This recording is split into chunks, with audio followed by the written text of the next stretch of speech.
So what are we doing? That's the question that's been on my mind even before I took office. And I don't mean it rhetorically. I mean it in the real, honest way that I think a lot of you have been asking yourselves too. Because today is about the economy.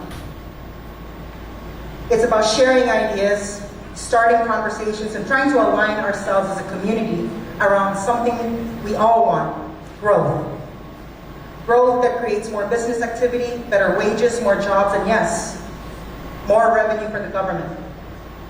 And I think we all have a picture in our heads of where we want to go, a vision of what recovery looks like. But if we're going to talk about recovery, then we also have to be willing to admit we're not that path anymore. We've fallen into a hole. And when you're in a hole, the destination doesn't matter until you get out. You can't keep walking around if you're stuck underground. So again, what are we doing? Because depending on who you ask, you're going to get a completely different answer.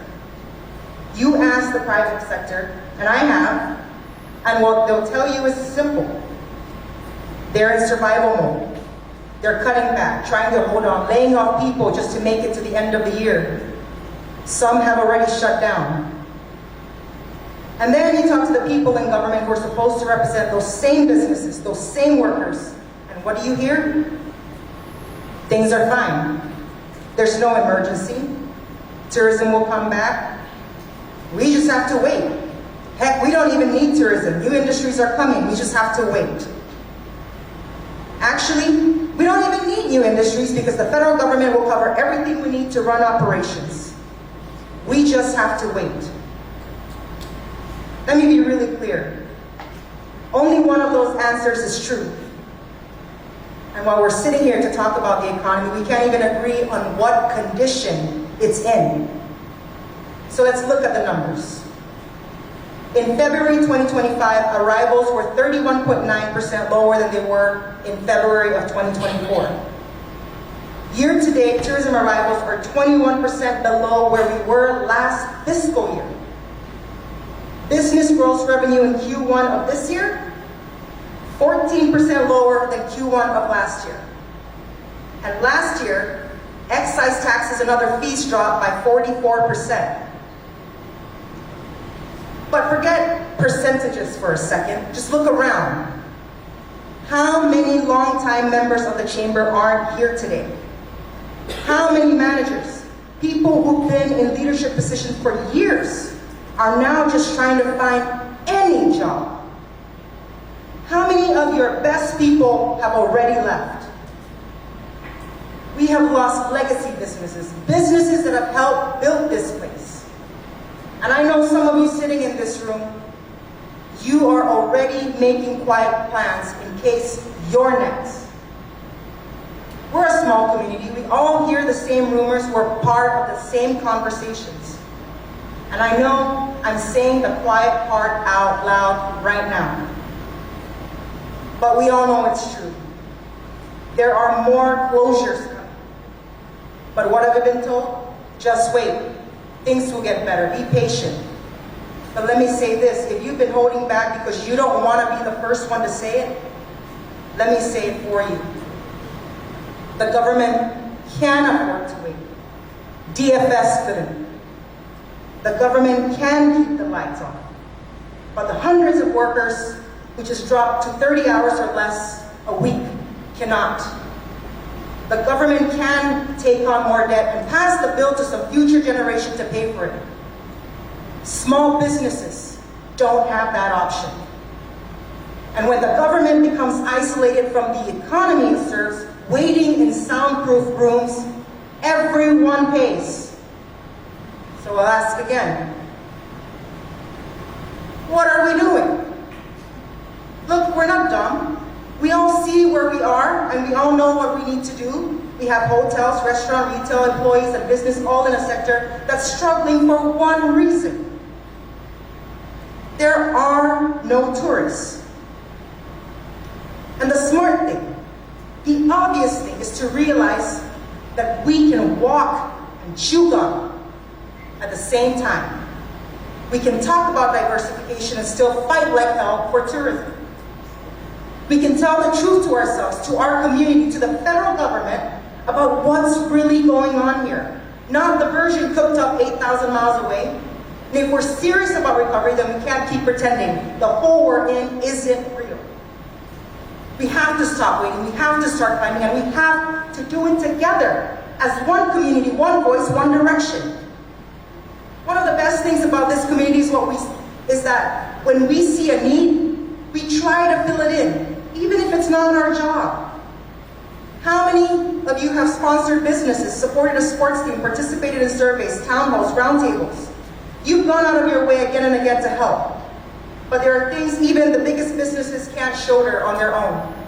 We cannot carry this recovery by ourselves. The work of rebuilding this industry, that requires government, not just to regulate, but to partner. Not to label our businesses as foreign agents or national security risk for trying to survive. So as we see more businesses like Regal Cinema announcing closure this week, I ask for the last time, what are we doing? I've talked to so many of you publicly and privately. You've asked for help, and the problem is clear. Without thriving businesses, we lose jobs, we lose services, we lose revenue. That's why I'm using every tool I have to rebuild air service, including pushing for the reinstatement of Annex 6, but also fighting against cabotage restrictions and for essential air service. That's why I'm fighting to preserve EBS TAP, a program that supports 9% of our market. Because if we don't defend the principle of flexible immigration policy for our economy now, what's next? Visa waivers for tourists from Korea, Japan? Is our CW program next? And after all that comes, the next question is, what's left of our economic future? At the same time, I'm working to protect essential federal programs while fending off calls for even larger operating subsidies that don't come with long-term solutions. In the meetings I've had since coming into this office, it is clear that there is a need not being met. So I'm taking a lesson from your playbook.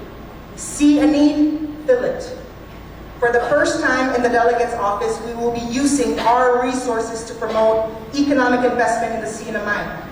In the coming weeks, we'll work in coordination with CETA to raise awareness of the CNMI among U.S. investors, engage in trade discussions, connect U.S. capital to local opportunity, and make sure the message of the CNMI, our value, our potential, our people, is known across the country and around the world, because we need to be put out there in the world of opportunity, fighting for our place, fighting for our ability to grow.